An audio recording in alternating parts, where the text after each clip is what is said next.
Buenas tardes a todos.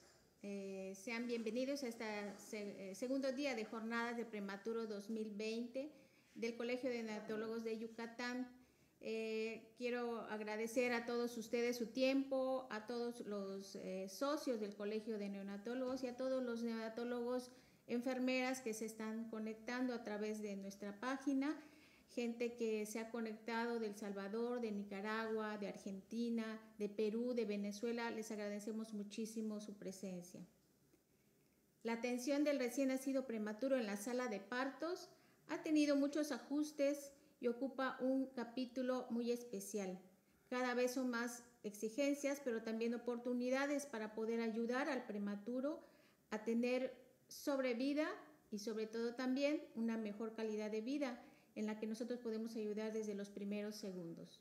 Para esto vamos a tener una plática con el doctor Horacio Osiovich. El doctor Horacio Osiovich es médico argentino egresado de la Universidad de Buenos Aires.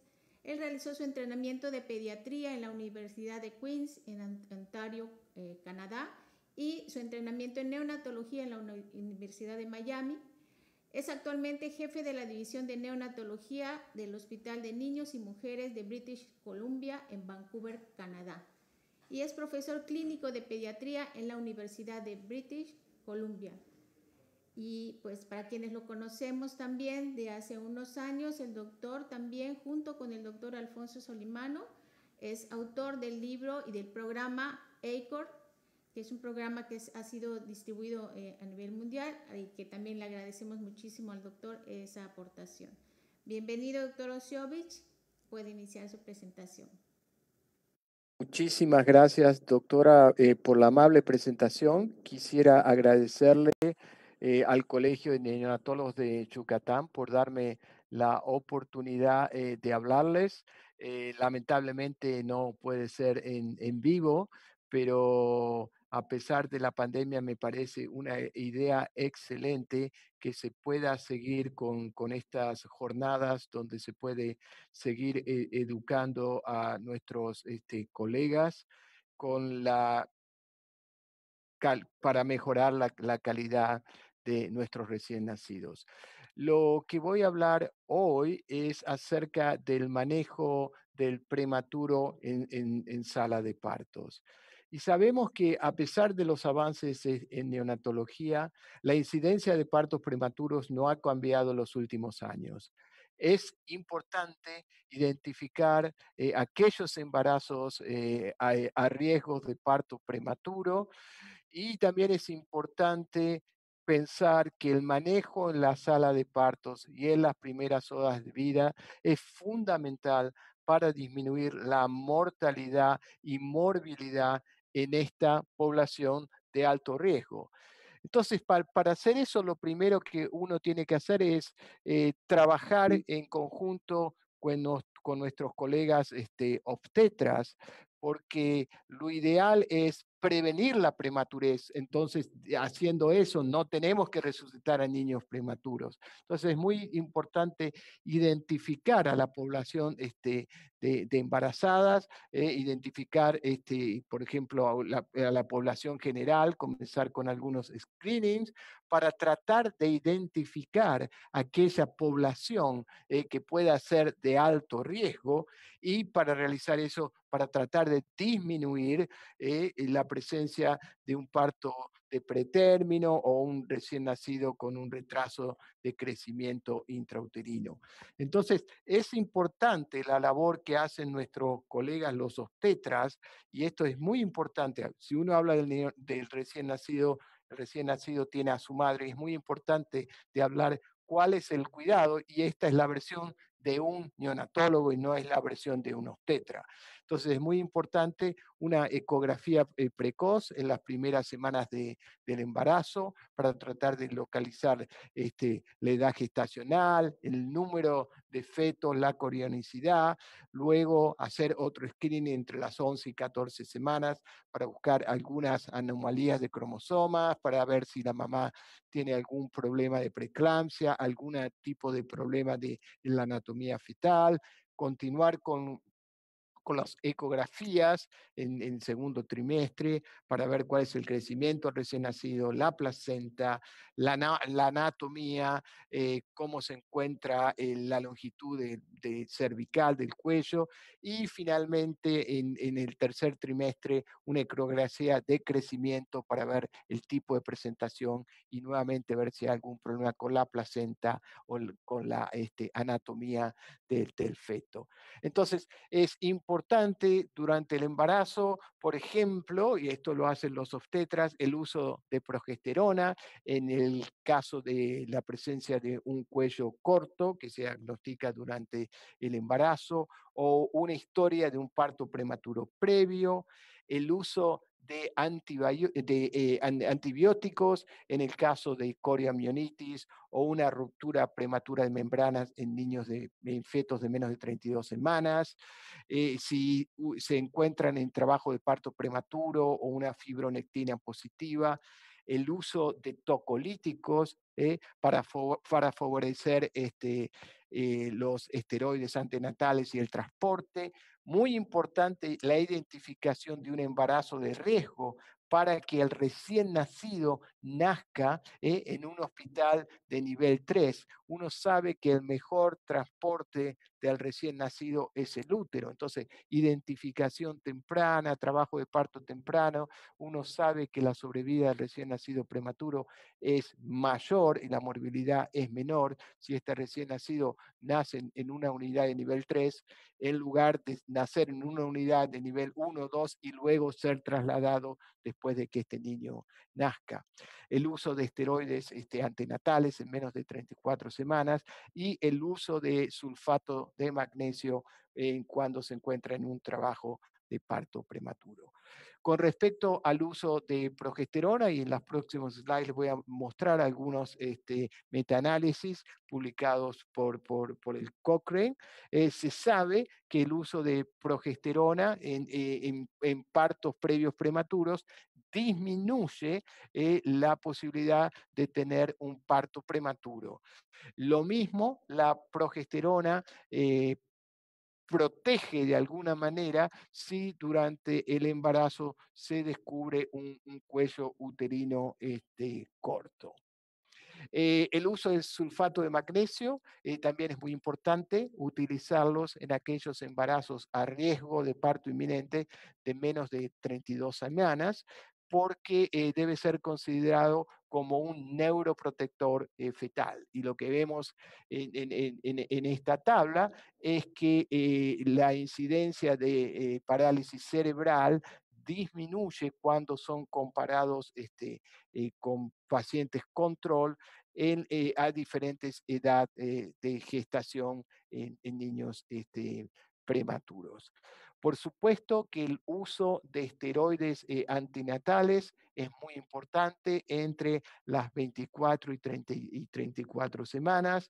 Es una publicación también un metaanálisis del Cochrane, el último del año 2017, que demuestra que el uso de corticoides antenatales disminuye la incidencia del síndrome de dificultad respiratorio en aquellos recién nacidos prematuros. Lo que también hace el uso de esteroides antinatales es disminuir la mortalidad en esta población y también disminuir la hemorragia intraventricular. Sin embargo, los estudios no han demostrado que el uso de esteroides antinatales ha disminuido la incidencia de displasia broncopulmonar. La mayoría de los estudios que yo les presenté anteriormente son estudios relativamente viejos, a pesar de que se utilizaban en niños que eran entre 24 y 34 semanas. En esos estudios que les presenté anteriormente no había un número muy grande de prematuros extremos. Este es un estudio más nuevo en donde se fijó en niños de menos de 26 semanas, entre 22 y 26 semanas, o sea que esta era una población de muchísimo, muchísimo riesgo, y lo que se demostró a las diferentes edades gestacionales, que comparado el uso de esteroides antenatales contra el control, producía una disminución en la mortalidad, una disminución en la hemorragia de grado 3 y grado 4, y también una disminución de la enterocolitis necrotizante en aquellos niños muy prematuros. La otra cosa que es importante, uno sabe que lo ideal es que la madre reciba 2 dosis de dexametasona 48 horas antes del parto. Pero hay estudios que demuestran que aunque sea una dosis, es mejor que la madre no reciba absolutamente nada. Este es un estudio que se acaba de publicar y básicamente es un estudio que es bastante grande, donde hay aproximadamente 3.000 pacientes. Este estudio se hizo en países de bajos recursos, se hizo en África, y la población fue una población entre 26 y 34 semanas. Y lo que este estudio también ha demostrado, que el uso de dexametasona en este caso produjo una disminución de la muerte neonatal sin producir un aumento en la incidencia de infección bacteriana en la embarazada. La otra cosa que es muy importante cuando uno está en presencia de un parto prematuro es que trabajar con nuestros colegas los obstetras y tener una buena consulta prenatal para poder hablar con los padres. Entonces es importante hablar con los padres y con el equipo de salud. Muchas veces son situaciones difíciles, especialmente cuanto más prematuro es el niño, porque los padres están estresados y se le puede ofrecer información que puede ser muy compleja. Cuando uno habla con la familia, es muy importante conocer sus estadísticas o las del centro de derivación, y no hablar de lo que pasa en el resto del mundo. ¿Qué pasa en nuestro propio hospital si el niño nace a las 28 semanas, a las 30 semanas, a las 32 semanas? Y es importante considerar si uno sabe de antemano el sexo, si son embarazos simples o múltiples, la edad gestacional, una estimación del peso, y si la madre recibió corticoides antenatales o no. Toda esta información es importante conocerla de antemano, si uno puede tenerla antes de hablar con la familia. La otra cosa que es muy importante es que si el parto prematuro es inminente, es la preparación. Entonces es muy importante la preparación del equipo. Todos tenemos que saber cómo reanimar a un recién nacido, pero para hacerlo eso es una función que se hace en equipo. Entonces es muy importante cuando uno va a ir a la sala de parto, especialmente para un parto de alto riesgo, tener al equipo y saber qué es lo que va a hacer el equipo. Como notan por mi acento, yo soy argentino y vemos a Messi y a muchos grandes jugadores de fútbol argentino. Son todas estrellas, pero lamentablemente últimamente no hemos ganado nada. O sea, que no es tan importante qué buenos jugadores, y este caso ocurre en el equipo médico, sino poder trabajar en equipo donde cada uno sepa lo que tiene que hacer cuando está en presencia de un recién nacido, y especialmente de un recién nacido prematuro y un recién nacido prematuro de alto riesgo. Una de las cosas que son muy, muy importantes es tratar de evitar a toda costa la hipotermia de este recién nacido. ¿Por qué un recién nacido de prematuro tiene mayor incidencia de hipotermia comparado con un recién nacido de término? Bueno, un recién nacido prematuro tiene una disminución de la grasa subcutánea, tiene una piel que es muy inmadura, es muy finita, debido a eso hay aumento de la permeabilidad, hay un pobre control vasomotor, hay un tono disminuido. Entonces, este niño puede perder mucho calor muy rápidamente, incluso en los primeros minutitos de vida. Y esto puede producir consecuencias que son bastante deleterias para este recién nacido. Por ejemplo, un sufrimiento por frío puede traer un aumento del consumo de oxígeno, hipoxia y acidosis, puede producir un aumento del consumo de glucosa con liberación de ácido láctico e hipoglucemia, y como consecuencia del frío puede haber una disminución de la producción de surfactante, colapso alveolar y aumento, se abre la circulación fetal. Entonces, ¿cuáles son las estrategias que uno puede desarrollar en la sala de parto para tratar de evitar esa hipotermia en el recién nacido? Una de las cosas que es importante es la temperatura ambiente en la sala de partos, tratar de tenerla entre 23 y 25 grados. Yo creo que en todos lados del mundo nos peleamos de alguna manera u otra con los obstetras, que por lo general tratan de tener la temperatura más baja porque la madre está en trabajo de parto, la madre está pujando y no quiere tener mucho calor, pero es muy importante tener una buena temperatura para evitar la hipotermia de este recién nacido. Tener la cuna radiante preparada, si uno está, anticiparse a todos los problemas, colocar, como se ve en esta foto, al recién nacido en una bolsa plástica para evitar la pérdida de color, y cubrirle la cabecita, que tiene una superficie en relación al cuerpo muy, muy grande, con un gorrito, especialmente con un gorrito de algodón. En algunos casos se puede también utilizar un colchón térmico. En niños más grandes, no en prematuros extremos, pero en niños de más de 32, 34 semanas, se puede ir también directamente al contacto piel a piel. Por supuesto, no hacerlo en un recién nacido muy prematuro. Y la otra cosa que también es muy importante, si a ese niño hay que hacerle algún tipo de resucitación, sería importante que los gases que se usen sean gases que estén humidificados y calentados. En esta diapositiva vemos un grupo control y un grupo donde la temperatura en la sala de parto era de 22 grados contra 25 grados. Y lo que observamos es que los niños que nacieron en un ambiente con temperatura más alta, comparado con los niños que estaban en un ambiente más frío, al ingresar al USIN, la temperatura rectal fue mucho más alta. Entonces, es muy importante hacer eso. El uso de bolsa plástica está recomendado en niños de menos de 28 semanas. Nosotros en nuestra unidad lo usamos en menos de 29 semanas aún, y lo que ha demostrado es que disminuye la incidencia de hipotermia, y con eso estos estudios han demostrado que incluso hasta disminuye la mortalidad de este recién nacido.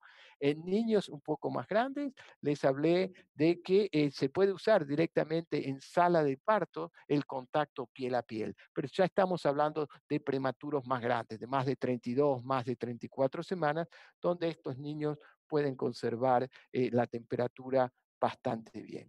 La otra cosa que les había comentado es el uso de gases humidificados, calentados y obviamente mezclados para que el niño reciba la cantidad de oxígeno necesario. Y acá se compara la temperatura rectal a diferentes edades gestacionales en grupos de prematuros que fueron resucitados con gases que eran fríos o gases que estaban calentados y humidificados. Y como pueden ver, aquellos niños que recibieron gases calentados y humidificados, la temperatura fue mucho mayor.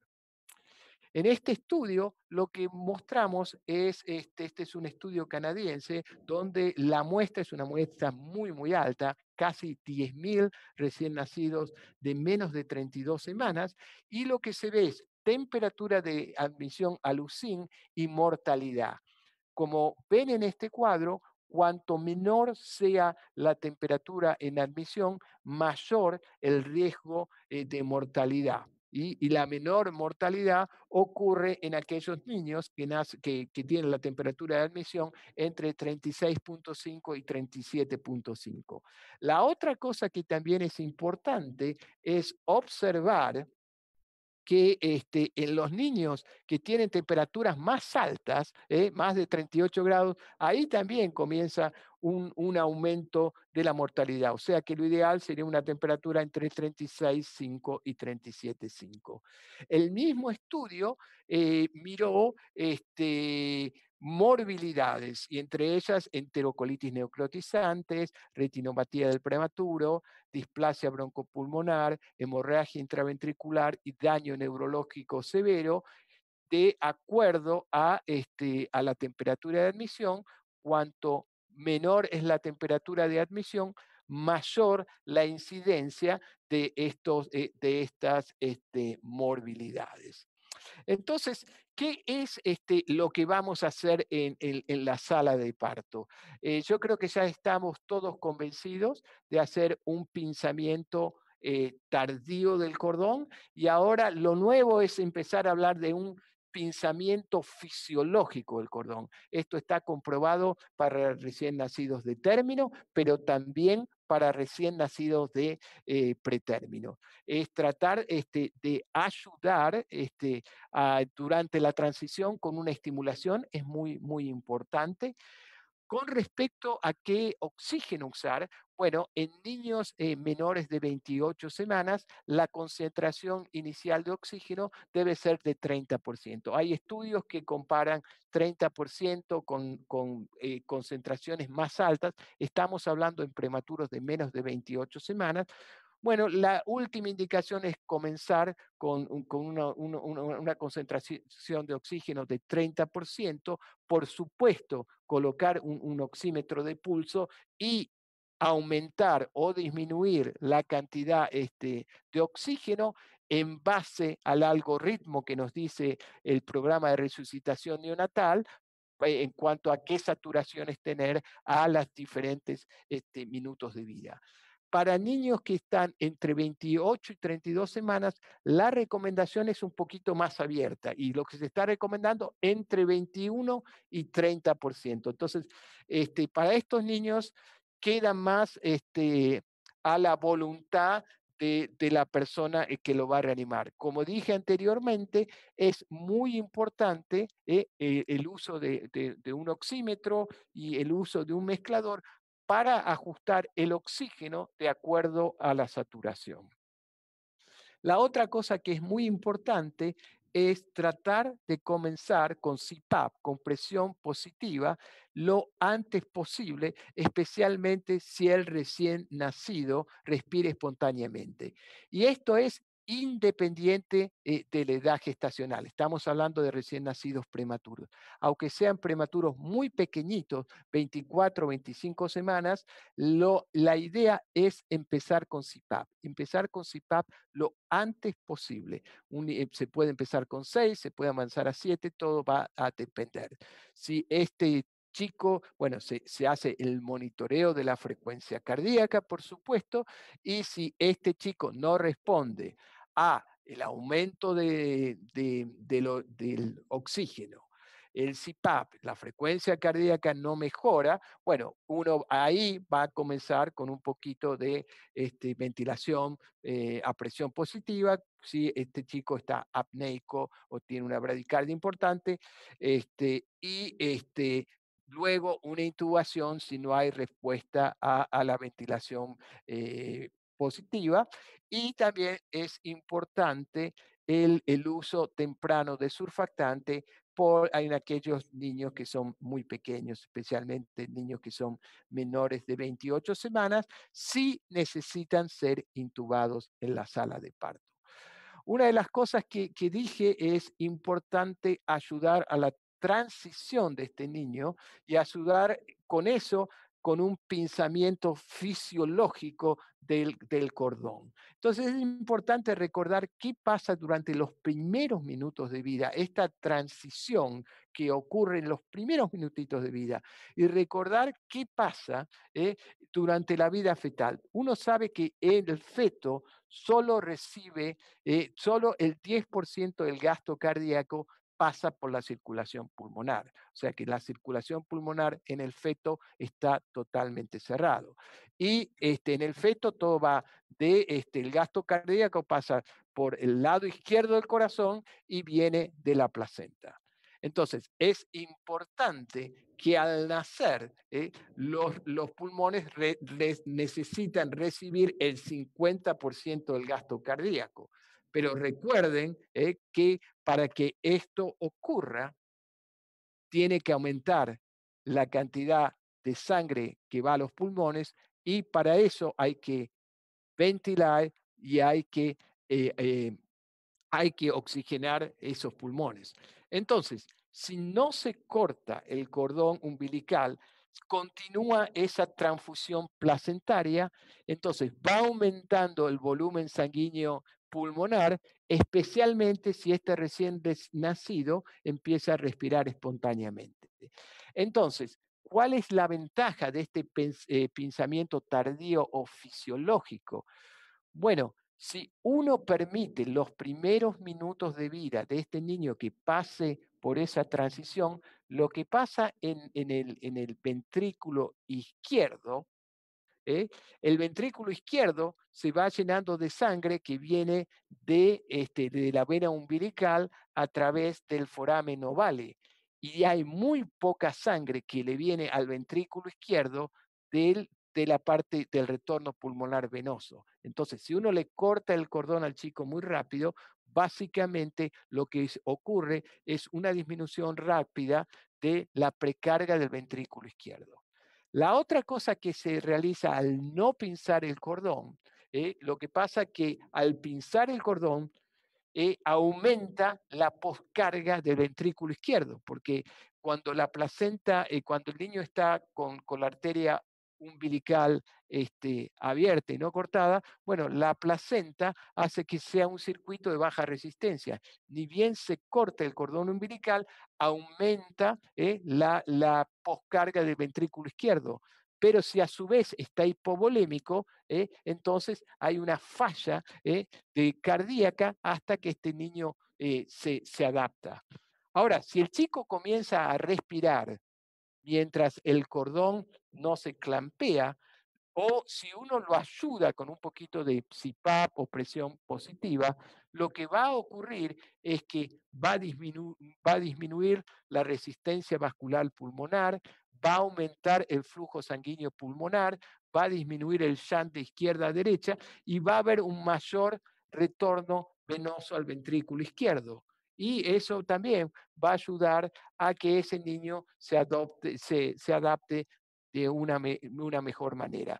Y en este cuadro, en este cartoon, básicamente es lo que ocurre si uno comienza la resucitación o se le comienza a dar un poco de presión positiva a un recién nacido antes de cortarle el cordón umbilical para que la adaptación y la transición se haga mucho más fácil. Entonces, ¿qué es lo que los estudios, especialmente en recién nacidos de prematuros, nos han mostrado en cuanto al uso de un pisamiento tardío o fisiológico del cordón umbilical? Este es un estudio, un metaanálisis que se publicó recientemente, donde hay aproximadamente 3.000 pacientes, y lo que ha demostrado es que el uso del pinzamiento tardío, esto es en recién nacidos prematuros, disminuye la mortalidad cuando se lo compara con un pisamiento temprano. La otra cosa que también ocurre es que la tensión arterial mejora en esos recién nacidos y la hemorragia intraventricular disminuye. Entonces, mejora la mortalidad, mejora la tensión arterial y disminuye la hemorragia intraventricular. La pregunta que uno se hace, la pregunta del millón es, ¿qué hacer con algunos de estos niños que nacen un poco deprimidos? Entonces, la idea sería tratar de estimular a estos recién nacidos y si se puede, y esto es un nuevo aparato que comenzó en Inglaterra y que se ha comenzado a vender, donde se llama bedside assessment y para estabilizar al recién nacido, básicamente uno lo pone al lado de la mamá y con el cordón intacto, uno puede comenzar a resucitar a este niño. Como ven, tiene un neopaf y uno puede empezar a resucitar si necesita darle oxígeno, se lo puede estimular hasta que pasen un par de minutos y a este niño se le puede cortar el cordón umbilical. Entonces, como dije anteriormente, una vez que nace todo recién nacido, especialmente si empieza a respirar, es muy importante comenzar con CPAP, independiente de la edad gestacional. Sabemos que el uso temprano de CPAP reduce hasta 50% la incidencia de intubación en aquellos niños menores aún de 1000 gramos y puede ser alternativa del surfactante profiláctico. Incluso en recién nacidos en CPAP que requieren surfactante de rescate temprano, o sea, un poquito más tarde, en la primera o segunda hora de vida, no tiene mayor riesgo de efectos adversarios. Y el uso temprano de CPAP disminuye la cantidad de días de ventilación mecánica y la displasia pulmonar y, por lo tanto, el uso de esteroides postnatales. Es importante durante la resucitación el uso de una bolsa inflada por flujo. Entonces, es muy importante cuando uno resucita a un niño de darle un PIP. Entonces, acá esto es una resucitación de un conejo al que se lo está ventilando, un conejo recién nacido al que se lo está ventilando, y como ven, el pulmón se expande, pero no se llena, porque al recién nacido a este conejo se lo estaba ventilando sin PIP. Entonces, ¿qué es lo que ocurre cuando uno lo ventila, pero le deja un PIP? Se lo comienza a ventilar, se lo comienza a ventilar y como ven, el pulmón comienza a inflarse.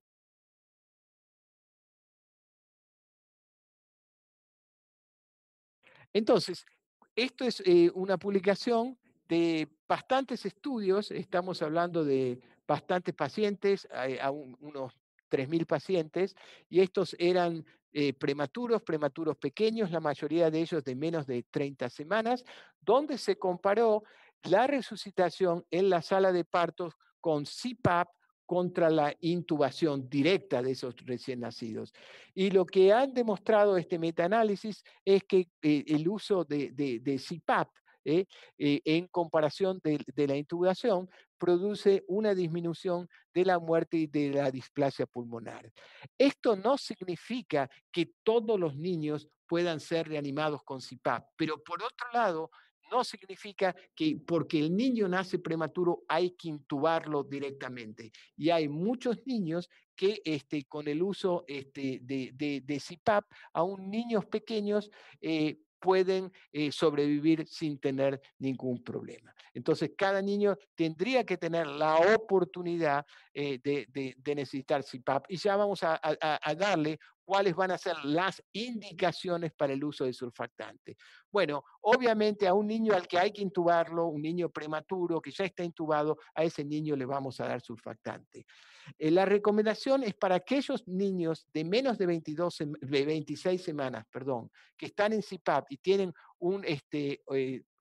unos requerimientos de oxígeno de más de 30%, bueno, a esos niños sí hay que darle el surfactante porque lo que significa que el CPAP solamente no los ayuda. Y aquellos niños de más de 26 semanas, la indicación sería cuando la FiO2 es de más de 40%. ¿De qué manera se da el surfactante? Bueno, la idea es tratar de tener al niño la menor cantidad de tiempo intubado. Entonces se puede utilizar el Ensure, que es intubación, surfactante e extubación, o se pueden usar nuevos métodos de administración de surfactante que son menos invasivos. Hay nuevos estudios, pero todavía esto no se ha desarrollado, donde se está pensando en utilizar el surfactante por medio de un aerosol. Entonces, lo que les voy a hablar ahora es de nuevas maneras de administrar surfactante, se llama LISA o MIST, que es la administración de surfactante sin intubación endotraqueal. al haciendo eso, se evita la ventilación mecánica y se produce un menor uso de premedicación. Entonces, básicamente, y les voy a mostrar acá de qué manera hacerlo. Básicamente lo que vemos es un prematuro pequeño que está con CPAP, está monitoreado, está con una saturación de 96%, una frecuencia de 154, se le hace una laringoscopía, se le coloca esta cánula, el chico no está intubado, se le cierra la boca y se le administra el surfactante. Durante todo este tiempo, el niño está en CPAP y está recibiendo oxígeno si lo necesita. Entonces, con este procedimiento se puede dar surfactante a un recién nacido de pretérmino sin la necesidad de intubarlo. Lo que algunos estudios han demostrado, esta técnica comenzó mucho en Europa y se comenzó especialmente en Alemania, y en Alemania lo utilizan en niños muy, muy pequeñitos. Estamos hablando de niños de 24, 25 semanas, y estos estudios tienen aproximadamente 1000 pacientes y demostraron que la utilización de esta administración de surfactante menos invasiva contra los controles son los niños que fueron intubados y recibieron el surfactante, producían una disminución de muerte o de displasia broncopulmonar bastante significativa. Bueno, ahora hablamos de surfactante en general, y es surfactante profiláctico selectivo. Y hablamos de profiláctico en aquel chico que nace, se le intuba y se le da surfactante. El selectivo es en aquel niño al que se comienza con CPAP y a lo mejor debido a aumento de requerimiento de oxígeno, ahí se lo intuba y se lo da el surfactante. Y lo que se vio es que no existe mejoría. Los controles fueron los niños en los que se los intubaba si se necesitaba más cantidad de oxígeno, 30%, comparado con surfactante profiláctico, que es intubar y darle surfactante a todo el niño, había una disminución en la displasia broncopulmonar o muerte. Y esto es comparado el uso de surfactante temprano versus tardío. Lo que decimos temprano es dar surfactante dentro de las primeras 2 o 3 horas de vida, contra tardío cuando se dan más tarde. Entonces, si uno utiliza surfactante, cuanto antes se lo dé mejor. Es decir, no hay que esperar mucho, el uso de surfactante temprano es mejor que el uso de surfactante tardío. La otra cosa que es importante es cómo nos vamos a manejar en la sala de parto. Así como hablamos de un checklist, estos checklists son muy importantes. Todos sabemos resucitar a un recién nacido. ¿De dónde vienen estos checklists? Cada vez que nosotros entramos a un avión, los pilotos, aunque tengan muchísimos años de experiencia, van por todo un checklist, a pesar de, y la industria de aviación es una de las industrias más seguras del mundo. Y a pesar de que los pilotos tienen muchísimos años de experiencia, van haciendo un chequeo de que todo funciona. Esto es lo mismo que tenemos que hacer en la sala de parto. ¿Eh?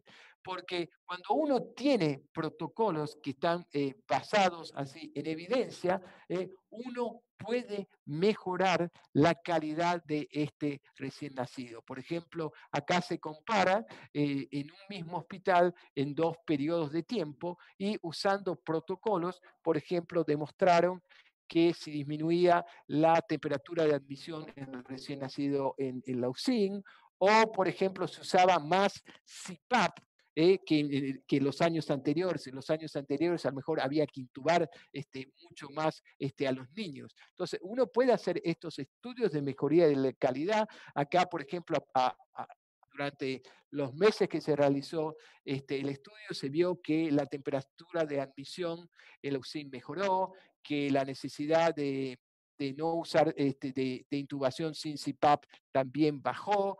Y así hay muchos estudios, la duración de, por ejemplo, de ventilación invasiva disminuyó, el número de días bajó, el número de días en el hospital también bajó. Entonces, es muy importante no solo la reanimación, sino qué es lo que hacer en la primera hora, la famosa hora dorada. Esto es un ejemplo de lo que pasó en nuestro hospital y nosotros lo hemos cambiado recientemente. Nosotros nacía el recién nacido en la sala de parto, lo resucitábamos y lo transportábamos a la UCIN, donde lo admitíamos y lo estabilizábamos. Entonces, el chico se lo reanimaba y rápidamente se lo pasaba a Lucín. Eh, entonces, lo que decidimos hacer fue una cosa diferente, es el chico nace, lo resucitamos, lo estabilizamos, y luego lo transportamos y lo admitimos a Lucín. Entonces, nosotros dejamos al chico en la sala de parto durante la primera hora, porque es en el momento en que el chico está más grave. Entonces, ¿para qué transportar al chico en el momento en que está más grave? Entonces, nuestra idea fue tener, número uno, la familia unida. Entonces, los papás podían ver qué pasaba con este niño en la primera hora de vida. Y es más, si el niño nacía por cesárea, hay una cámara que la mamá puede ver mientras está acostada, puede ver cómo estamos reanimando al recién nacido, y eso, a pesar de que al principio nuestros médicos tenían miedo, ¿cómo los padres van a ver? Todo lo contrario, los padres no tienen ningún problema en ver eso, por lo menos saben lo que se le está haciendo a ese niño. Entonces, lo que nosotros hacemos en la primera hora de vida es hacer el soporte respiratorio en la sala de reanimación, donde si a chico hay que ventilarlo, se lo ventila, si a chico hay que darle surfactante, se lo da, un acceso vascular para evitar la hipoglucemia, si se necesita colocar una vía umbilical, se le coloca, se llama al técnico, se le toma la radiografía, importante, si el chico necesita antibióticos, tomarle las muestras sanguíneas y la termorregulación, tratar de que a la hora esté todo listo y al chico se lo deja tranquilo, con intubado si hace falta, con un catéter si hace falta, con los antibióticos dados, termorregulado, la familia ve todo, se lo mueve al chico y se lo pone tranquilo. Entonces, esa primera hora de vida del niño es muy importante. Esta es una cosa esquemática que fue publicada, donde básicamente demuestra qué cosas se pueden hacer en esa primera semana de vida, y estos ejemplos de chicos de término o chicos de pretérmino, de cómo estabilizar a ese recién nacido antes de ser trasladado a la UCIN, porque muchas veces la UCIN no está tan cerca de la sala de partos. Entonces, en nuestro nuevo hospital, nuestra sala de partos es muy, muy grande y permite tranquilamente hacer la reanimación de este niño. ¿Qué ha demostrado la hora dorada? Esto es un estudio que ha demostrado que la mejora de calidad de atención de recién nacido en menos de 1000 gramos en la primera hora de vida mejora outcomes que son a corto plazo, como por ejemplo hipotermia, hipoglucemia, hiperoxemia, pero también a largo plazo, como hemorragia intraventricular, displasia broncopulmonar o retinopatía del prematuro. Y acá les voy a mostrar un ejemplo de, por ejemplo, cómo un hospital, esto no se hace en un día, esto se demora tiempo y esto es una mejoría continua de la calidad. Entonces uno puede decir, bueno, de enero del 2009 a junio del 2011, vamos a hacer los siguientes pasos para lograr, entonces estos son ciclos de mejoría de la calidad. Y acá hay ejemplos que uno los puede tomar o no los puede tomar. Entonces uno va cambiando y va haciendo ciclos cortos uno planea, hace, estudia y, y reacta y ver cómo puede ir mejorando esa mejoría de la calidad al recién nacido. Y por ejemplo, en este mismo estudio está mirando niños que cuánto tiempo demoraron en recibir surfactante cuando comenzaron con esta hora dorada y, por ejemplo, cuánto tiempo se demoró en que el niño comience con la alimentación parenteral. Como vemos acá, se bajó de una media de casi 80 minutos donde recibían surfactante a 27 minutos, que es significa, muy, muy importante. Pero como ven, esto no pasa de un día para el otro. Esto hay que planificarlo y hay que tomar paso a paso.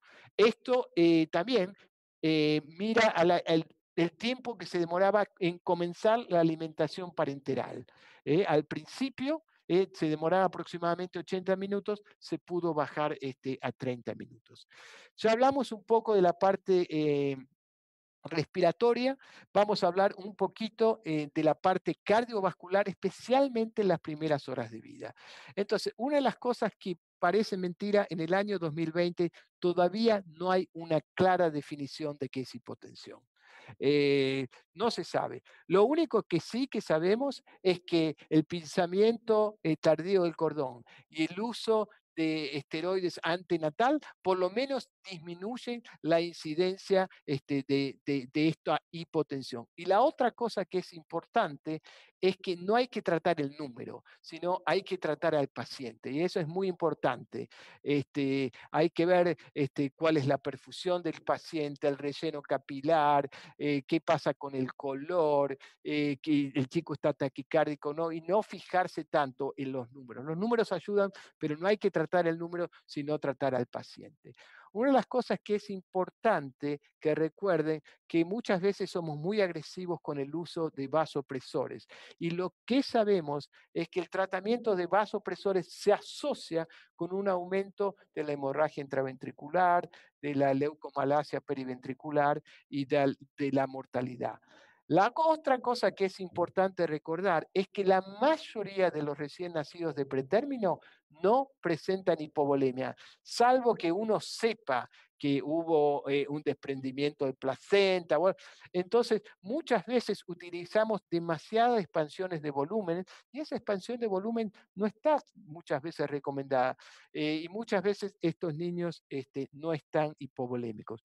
Una de las cosas que es importante, si el chico aparece ser un poco hipotenso, miren la radiografía, porque muchas veces uno por mirarle los pulmones, uno lo puede hiperinflar, es decir, se le puede dar mucha presión positiva y a lo mejor se produce una disminución del retorno venoso porque el corazón está de alguna manera u otra apretado por las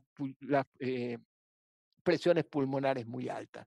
En cuanto al manejo ventilatorio, como dije anteriormente, evite la intubación. Bueno, y si lo intube, trate de extubarlo lo antes posible. En cuanto a la CO2, bueno, estamos con eso de una CO2 permisiva. Entonces, en los primeros días de vida, entre 45 y 55, no más que eso, especialmente en las primeras horas o días de vida. Una de las cosas que es importante, una CO2 de menos de 40 aumenta el riesgo de leucodisplasia periventricular y una CO2 de más de 60, especialmente en las primeras horas de vida, aumenta el riesgo de hemorragia intraventricular. Entonces hay que tener mucho cuidado con esa CO2. La otra cosa es la gran discusión acerca de ventilación. Puede ser ventilación a presión, de volumen, de alta frecuencia. Lo que está más de moda últimamente es el uso de ventilación a volumen y se usa volumen tidales de aproximadamente o volumen de 4 a 5 mililitros por kilo. Existe mucho debate en la literatura, especialmente en los recién nacidos muy, muy pequeñitos, 22, 23, 24 semanas, si aunque no reciban mucho oxígeno, si hay que extubarlos o no. Pero estos niños son muy, muy difíciles y a esos chicos hay mucho debate si extubarlos muy, muy tempranito. Entonces, la rápida extubación sería para aquellos niños de más de 26 semanas, porque estos niños son muy frágiles y pueden tener sangrados. La otra cosa que ahora se está usando mucho es el uso de cafeína y el uso temprano de cafeína para recién nacidos, especialmente aquellos prematuros a los que uno no intuba, prematuros a lo mejor de 27 semanas, 28 semanas, que a lo mejor uno los puede mantener con CPAP. Uno quiere evitar que este chico comience con apneas, entonces el uso temprano de cafeína está indicado, especialmente empezamos nosotros en las primeras horas de vida, no en los primeros días, en las primeras horas de vida. Este estudio demuestra el uso de hipercapnia permisiva, 45 y 55 versus 35 y 45, y lo que demuestra es que utilizando esta hipercapnia permisiva, disminuye el porcentaje de niños que recibe este, ventilación. Y en cuanto al metaanálisis, en cuanto a cómo ventilar a los niños con volumen o presión, en este metaanálisis favorece el uso de ventilación a volumen. En este caso hay una disminución de los días en ventilación mecánica, y también existe disminución en la muerte y displasia broncopulmonar cuando se compara respirar a alguien con volumen en contra de presiones. La otra cosa que es importante en las primeras horas de vida es líquidos subglucosas, un acceso venoso seguro, especialmente cuando muy pequeño, tratar de evitar la hipoglucemia de estos niños, comience cuanto más pequeño es el niño con volumen más altos, una alimentación parenteral temprano, lo antes posible, y también el uso de leche materna lo antes posible, aunque sean una gotita, es muy importante comenzar lo antes posible. La otra cosa que es muy importante, especialmente en aquellos prematuros muy pequeños, es disminuir el estrés. Entonces sería ideal que estos niños estén en un ambiente donde la luz sea muy baja, una protección ocular si hay una luz directa al niño. También disminuir el ruido. Muchas veces uno está en las usines y el chico más grave está, hay un ruido impresionante, entonces tener el chico con la incubadora cerrada, una rápida reacción a las alarmas, hablar en voz baja, lejos del paciente, evitar teléfono y tratar de tener el teléfono en vibración. Importante no hacerle intervenciones innecesarias, múltiples exámenes físicos y de laboratorio, evite una succión de rutina y hay que tener mucho cuidado. Y la posición del niño también es importante, tratar de mantener la cabecita en la línea media, eleve la cabeza de la cama 20 a 30 grados, cuanto más pequeñito el niño, mejor para disminuir la incidencia de hemorragia intraventricular. Eh, existe el uso de indometacina, que muchas veces algunos utilizan indometacina profiláctica para disminuir el riesgo de hemorragia intraventricular severa. Y hay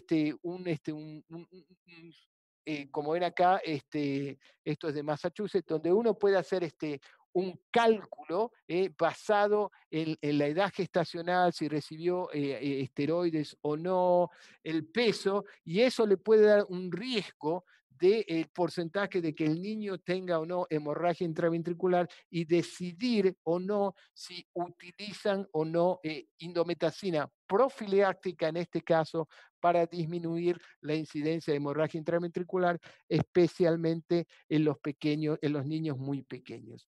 Entonces, para concluir, sabemos que el manejo del recién nacido pretérmino es complejo. Es importante tener un buen cuidado antenatal, tener una consulta temprana, una preparación de la madre, traslado a hospital de alta complejidad. Importante trabajar en equipo, usar un checklist, y es muy importante tomar todos los recaudos en la sala de parto durante la hora dorada y las primeras 72 horas de vida para disminuir la mortalidad y morbilidad de este recién nacido. Con esto termino. Muchísimas gracias por su atención.